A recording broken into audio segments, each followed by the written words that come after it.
नमस्कार दोस्तों, मेरे चैनल हिस्ट्री वीवाई में आप लोगों का एक बार फिर से स्वागत है। जैसे आप लोगों को पता है, आजकल हम लोग मध्यकालीन भारत के ऊपर चर्चा कर रहे हैं और उसमें आज हम चर्चा करेंगे बाबर के भारत में आगमन की। अर्थात कह सकते हैं कि बाबर का जो प्रथम आक्रमण रहा भारत पर वो कैसा रहा और उसमें क्या परिणाम निकले। तो बाबर ने भारत पर आक्रमण करने के लिए अपने आप को जो तैयार किया उसमें उसने पूरे 5 साल का समय लिया। अर्थात बाबर ने 1514 ईस्वी से 1519 ईस्वी तक अपने आप को भारत पर आक्रमण करने के लिए तैयार किया ताकि वह भारत पर सफलतापूर्वक आक्रमण कर सके। और इसके लिए जो सबसे महत्वपूर्ण बात है, इस बात को बहुत ध्यान से सुनने की ज़रूरत है, इसके लिए उन्होंने अपने तोपखाने को शक्तिशाली बनाने का निर्णय लिया। और इस तोपखाने को शक्तिशाली बनाने के लिए उन्होंने एक तुर्क को अपॉइंट किया और इस तुर्क का नाम था उस्ताद अली कुली। उस्ताद अली कुली।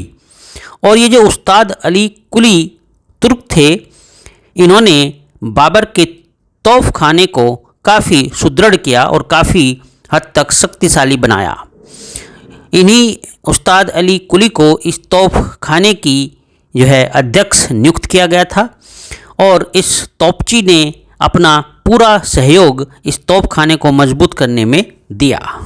प्रोफेसर रसब्रुक कहते हैं, उनकी जो बुक है उसमें वो कहते हैं कि बाबर की जो भारत पर सफलता रही, अर्थात बाबर ने भारत पर जो सफलतापूर्ण आक्रमण किया और उसमें विजय हासिल की, इसका मेन कारण बाबर का तोपखाना ही था। बाबर के तोपखाने ने बाबर की सफलता में बहुत महत्वपूर्ण योगदान दिया।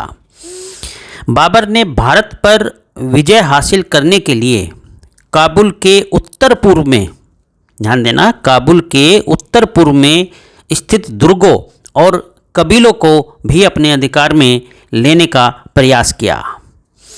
तो इस तरीके से बाबर की जो सर्वप्रथम आक्रमण भारत पर रहा वो 1519 ईस्वी में हुआ। यानी भारत पर जो पहला आक्रमण बाबर ने किया वो 1519 ईस्वी में किया। और ये जो आक्रमण था ये बाजौर नामक दुर्ग पर किया गया और इस बाजौर के दुर्ग को बाबर ने अपने तोपखाने की सहायता से जीत लिया।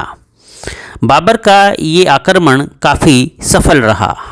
और आपको बता दूं कि बाबर ने जो अपने तोपखाने और बंदूकों का इस्तेमाल किया भारत की लड़ाई में, वो ये पहला अवसर था। अर्थात बाजौर के दुर्ग पर अधिकार करने के लिए बाबर ने पहली बार भारत में अपना तोपखाना और बंदूकों का बखूबी इस्तेमाल किया। इस दुर्ग पर सफलता पाने के बाद बाबर ने झेलम नदी के तट पर स्थित भीरा नामक स्थान पर भी अपना अधिकार कर लिया।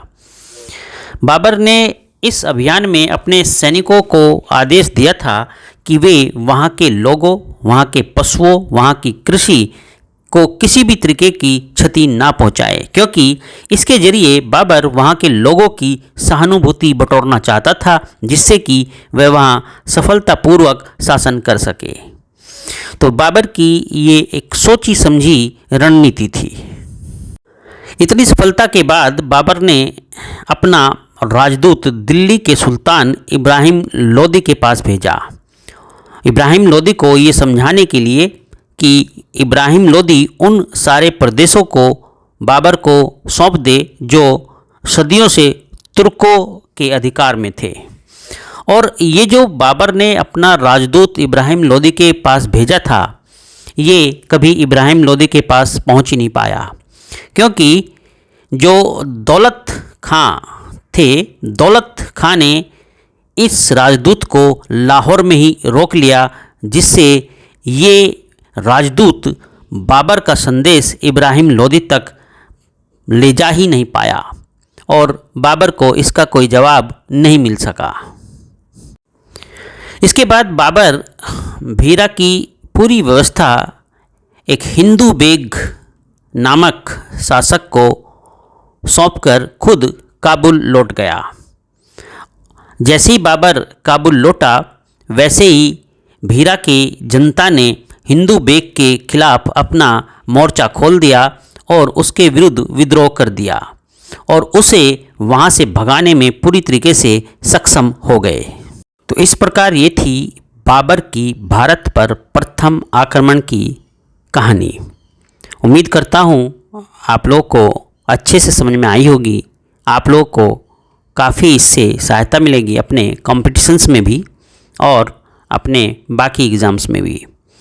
तो आपको कैसा लगा कमेंट करके ज़रूर बताना, और चैनल को अगर सब्सक्राइब नहीं किया तो सब्सक्राइब करना, ताकि आपको हर रोज़ ये सीरीज़ मिलती रहे।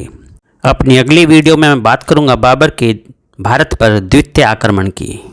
तो इसीलिए आप लोग इस चैनल को ज़रूर सब्सक्राइब करना, हर रोज़ आपको मेरी ये वीडियोस मिलती रहेंगी। आपका बहुत बहुत धन्यवाद सहयोग देने के लिए, तहे दिल से एक बार फिर से धन्यवाद। आपका दिन शुभ हो।